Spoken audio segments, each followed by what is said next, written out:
My name is Heather McClure. I'm a working scenic artist and aspiring art director. Dan, I have a question for you. Mm-hmm. As a female in the industry or coming into the industry, do you feel that there's still a glass ceiling for women in the industry?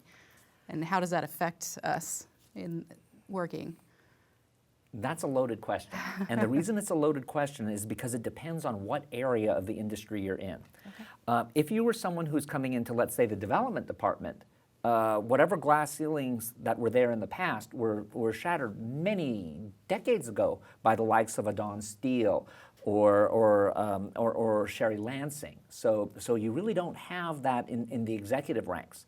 In fact, in the executive ranks, particularly in development, the ability for a woman to just rise instantaneously and become extremely powerful very, very quickly is unparalleled. I mean, it's very difficult, in fact, for a male to do that particular career path.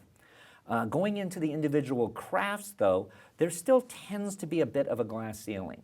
Now, as you know, the president of the Art Directors Guild is Mimi Gromadki, who obviously is a woman. Yes. But when she first got into the industry, she had to fight a lot of battles over the fact that it was an old boys club. And when I'm saying that, I mean that literally it was an older boys club. And they did not want women to really be there. So there was a lot of struggle for many of those early positions. That has changed very, very dramatically. And so you're seeing a lot more career mobility. But still, there are certain issues that a lot of women face that perhaps men, fairly or not, don't face. Let's say, for example, that you're a single mother. Even though you're not allowed to ask that question when you're hiring someone, if it becomes apparent that you're a single mother and you're going to have responsibilities of taking care of your child, there is going to be a little bit of hesitation on the part of an employer to have you rise necessarily to that level, because they're going to feel what's going to happen at some point. She might need to take care of her child, right. and she's going to put that above the job.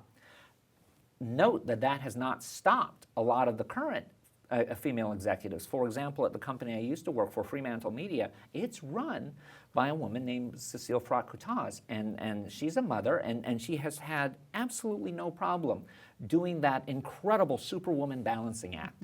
So it definitely can be done. But again, with the crafts, it's a little different. And there is still some bias in certain of the crafts. For example, even though you have some women making it in the world of gripology and gaffers, it's still primarily a male-oriented club.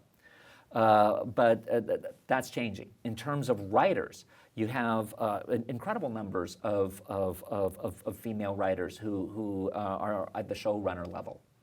And the same goes for people who are minorities. You have access that was unbelievable for someone my age to remember, because when I entered the business, one of the big things that used to be asked of me is, well, why do you want to get in development? Why don't you do camera? Because there was this assumption that Japanese guys did camera. And you still see that bias. There are certain Asians like Andrea Wong who are females and have achieved in development ranks, but not quite so many, let's say, Asian males. So there's biases everywhere in the entertainment industry, just like there is everywhere in society. But you can't let that stop you. You just go, okay, well, this is a given circumstance, and it's a limitation. And as I've mentioned to writers, limitations beget creativity. So if you have a limitation put in front of you, you just go, okay, that's just another thing I'm going to have to plow my way through. And because I'm not going to let that stop me. I'm not going to let someone else's rule define me. So I would say to someone who's a female who's entering the business and who's trying to get into a male-oriented bastion, you know what? It's not what it was in the past. So you just got to keep at it, and it'll work out. It worked out for this fat Asian, so it can work out for anyone. Thank you, Dan. Thank you so much for talking to me today. That's a great answer. Okay, well, thank you.